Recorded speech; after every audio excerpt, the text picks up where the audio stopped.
Liberace, the world's greatest pianist, looked at Elvis Presley and said, "You're just a guitar player who shakes his hips. Real musicians play piano." Then he made a bet, $100 if Elvis could play just one song on his piano. What happened in the next 5 minutes made Liberace cry, made the room go silent, and proved that Elvis Presley wasn't just a rock and roll singer. He was something far more rare. It was November 1956, and both Elvis and Liberace were performing in Las Vegas. Elvis was at the new Riviera Hotel, still relatively new to Vegas, still figuring out how to translate his explosive stage presence to the older, more sophisticated Vegas crowd. Liberace, on the other hand, was the undisputed king of Las Vegas entertainment. His shows at the Riviera Hotel were the hottest tickets in town. He played piano like nobody else, wore outrageous costumes covered in rhinestones and sequins, and commanded fees that made even Frank Sinatra jealous. The two had never met, but they certainly knew about each other. Liberace represented everything traditional about show business: classical training, technical perfection, old Hollywood glamour. Elvis represented the future, or what some people feared was the end of civilization: rock and roll, teenage rebellion, raw energy over refined technique. The meeting happened almost by accident. After his show one night, Elvis and his small crew, including his manager Colonel Tom Parker and a few of the guys who would later become known as the Memphis Mafia, decided to catch Liberace's late show. They got a table near the back, not wanting to draw attention. But of course, in a Vegas showroom in 1956, Elvis Presley couldn't exactly blend in. Liberace spotted him during the performance. Being the showman he was, Liberace couldn't resist acknowledging the young rock star in his audience. "Ladies and gentlemen," Liberace announced from his piano, his famous smile gleaming under the spotlights, "we have royalty with us tonight. The young prince of rock and roll, Mr. Elvis Presley." The spotlight swung to Elvis's table. The crowd applauded. Elvis, always gracious despite his shyness, stood and waved.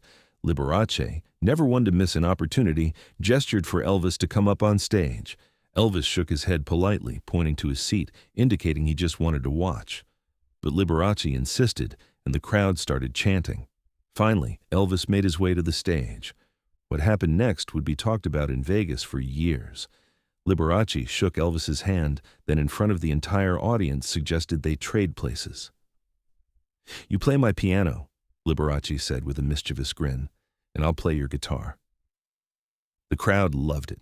It seemed like harmless fun, two entertainers goofing around.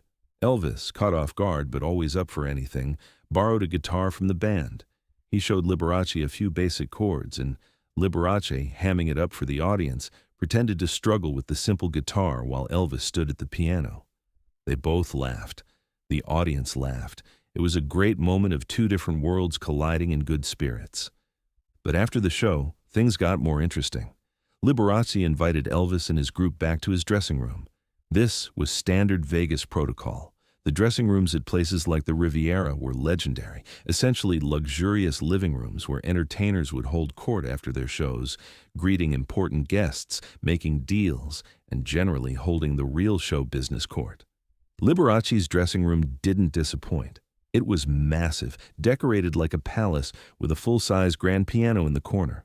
Not just any piano, but a custom-made instrument covered in mirrors and gold leaf that probably cost more than most people's houses. They talked for a while, the usual show business chat. But as the night went on and a few drinks were poured, Liberace's tone shifted. Maybe it was the alcohol, maybe it was genuine curiosity, or maybe it was the older generation's need to test the young upstart. But Liberace's compliments started to carry an edge. "You're very talented, Elvis," Liberace said, gesturing with his champagne glass. "The way you move, the way you connect with young audiences, it's really something." He paused. "But tell me, can you actually play any instruments, or is it all just the guitar and the gyrations?" The room got a little quieter. Elvis's guys shifted uncomfortably. Colonel Parker, always protective of his investment, started to interject, but Elvis put a hand on his arm. "I play guitar," Elvis said simply. "That's what I do." "Guitar," Liberace repeated, as if tasting the word. "A nice instrument. Simple. 3 chords and you can play rock and roll, right?" There was definitely an edge to his voice now. But real musicians, Elvis, we play piano. Do you know why? Because piano requires both hands doing completely different things. It requires reading music, understanding complex chord structures, having real technical training. Elvis didn't rise to the bait. I'm sure that's true, he said politely. But Liberace wasn't done. He stood up, walked to his magnificent piano, and ran his fingers over the keys. This instrument has 88 keys. Most people will never learn to use more than a handful of them. It takes years of training, starting in childhood, practicing hours every day. That's what separates real musicians from people who just got lucky with a nice voice and a pretty face. The insult hung in the air. Elvis's friends looked ready to leave or possibly start a fight, but Elvis remained calm. "You're probably right," he said quietly. "Probably?" Liberace laughed, but it wasn't a friendly laugh anymore. "Tell you what, Elvis, I'll make you a bet. $100 says you can't sit down at this piano and play even one real song. And I don't mean chopsticks or some simple melody with one finger. I mean a real song using both hands with actual chord progressions." $100 in 1956 was serious money, equivalent to over $1,000 today. But it wasn't really about the money. Everyone in that room knew what was really happening. This was about pride. This was about old school versus new school. This was about whether Elvis Presley was a legitimate musician or just a lucky kid with a good gimmick. Elvis stood up slowly. He looked at Liberace, then at the piano, then back at Liberace. "You want me to play your piano?" he asked. "If you can," Liberace said, smiling that showman smile that didn't quite reach his eyes. Elvis walked over to the piano. He stood there for a moment, looking down at the keys, and the room held its breath. Everybody expected him to back down, to laugh it off, to admit he couldn't do it. After all, Elvis was known for guitar, not piano. His songs didn't feature complex piano work. Nobody had ever seen him sitting at a piano during a performance. Then, Elvis sat down on the piano bench.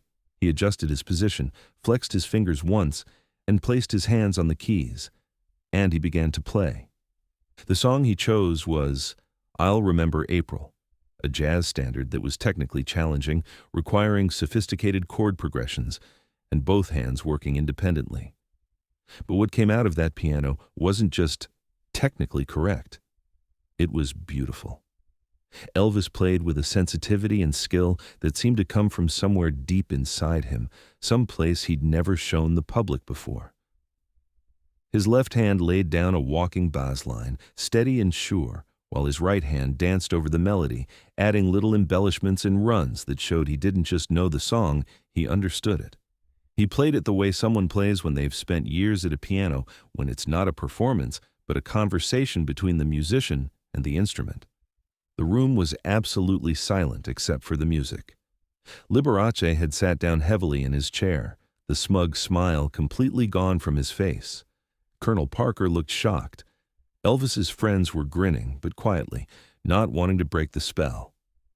Elvis played for about 3 minutes, and when he finished, his hands lifted from the keys with a gentleness that made it clear he loved this instrument as much as he loved his guitar. Maybe more. He turned around on the bench to face Liberace, and his expression wasn't triumphant or smug. It was almost sad. "My mama taught me to play piano," Elvis said quietly. "When I was a little boy in Tupelo, before we had much of anything, she saved up and bought a piano, a beat-up old thing that was barely in tune, but she bought it anyway. She couldn't play herself, couldn't afford lessons from me, but she made me practice every day. She said a man who could make music could never be poor, not really, because he'd always have something beautiful to give the world." He stood up from the piano. "She died 2 years ago. I was deployed in Germany with the army when it happened, couldn't get back in time. Didn't get to say goodbye. After she passed, I stopped playing piano in public. It hurt too much, felt like something private between me and her. So yeah, I play guitar on stage, I shake my hips, I do the rock and roll thing. But piano?" He looked at the magnificent instrument. "Piano is where I learned to love music. It's where I learned what music could mean to someone." The silence in the room was profound. Liberace's eyes were wet. He stood up slowly and walked over to Elvis. For a moment, nobody knew what he was going to do. Then he took out his wallet, pulled out a $100 bill and held it out. Elvis shook his head. "Keep it. That wasn't about the money." "I know," Liberace said, his voice rough with emotion, "but take it anyway. Because I need to pay this debt, not the bet. The debt of being an arrogant fool who thought he knew everything." He pressed the money into Elvis's hand. "You're not just a musician, Elvis. You're an artist." And I was too blind and too jealous to see it. Elvis looked at the $100 bill, then at Liberace. Then he did something that showed who he really was underneath all the fame and the screaming fans. He took the bill, folded it carefully, and handed it back to Liberace. "Tell you what, next time you see a young musician who reminds you of me, someone people are saying isn't a real artist, someone who's doing something new that scares the old guard, you give this to them, and you tell them to keep playing, no matter what anybody says." Liberace took the bill back, held it for a moment, then nodded. He pulled Elvis into a hug, and if you'd been there, you would have seen tears running down the face of the man who was supposed to be the coolest, most professional showman in Las Vegas. After that night, something changed in how Liberace talked about Elvis. Before, if reporters asked him about rock and roll, he'd dismiss it as a fad, as noise, as the death of real music. After that night, his answer was different. "Elvis Presley," he'd say, "is one of the finest musicians I've ever encountered, and if you can't hear it, that's your limitation, not his." The story of what happened in that dressing room spread through Vegas, the way these stories do. Other musicians heard about it. Frank Sinatra, who'd been publicly critical of rock and roll, suddenly softened his stance. Dean Martin invited Elvis to his show. The old guard of Vegas, who'd been waiting for this rock and roll thing to blow over, started to realize that maybe it wasn't going away. And maybe, just maybe, there was real artistry in what these young performers were doing. Elvis never talked about it publicly. In all his interviews, in all the years of fame that followed, he never brought up the night he proved himself to Liberace. When reporters would ask him about classical training or whether he could play piano, he'd deflect, talk about his guitar, keep the focus on his public image. The piano stayed private, something between him and his mother's memory. But people who knew him, people who were close to him, they all had stories about late nights when Elvis would sit at a piano and play. Not for audiences, not for recordings, just for himself. He'd play hymns his mother taught him. He'd play jazz standards. He'd play classical pieces he'd learned as a boy. And in those moments, the hip-shaking rock star disappeared. And what was left was just a man at a piano making music, because it connected him to something he'd lost. Liberace kept that $100 bill for the rest of his life. Years later, when he was dying of AIDS in 1987, he gave it to the Liberace Museum with specific instructions. It was to be displayed with a note. "Given to me by Elvis Presley, who taught me that real artistry can't be confined to one style, one instrument, or one generation's definition of what music should be." The piano that Elvis played that night, the gold-leafed, mirror-covered instrument that witnessed this private moment between two showmen, is still in the Liberace Museum in Las Vegas. If you visit, you can see it, though few people know the story of what happened on one November night in 1956. What matters most about this story isn't that Elvis proved he could play piano. It's what the moment represented. It was about two men from completely different worlds finding common ground through music.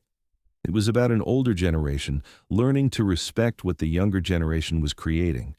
And it was about Elvis Presley proving something he never needed to prove to his fans, but maybe needed to prove to himself, that he wasn't just a phenomenon or a fad or a pretty face with a guitar.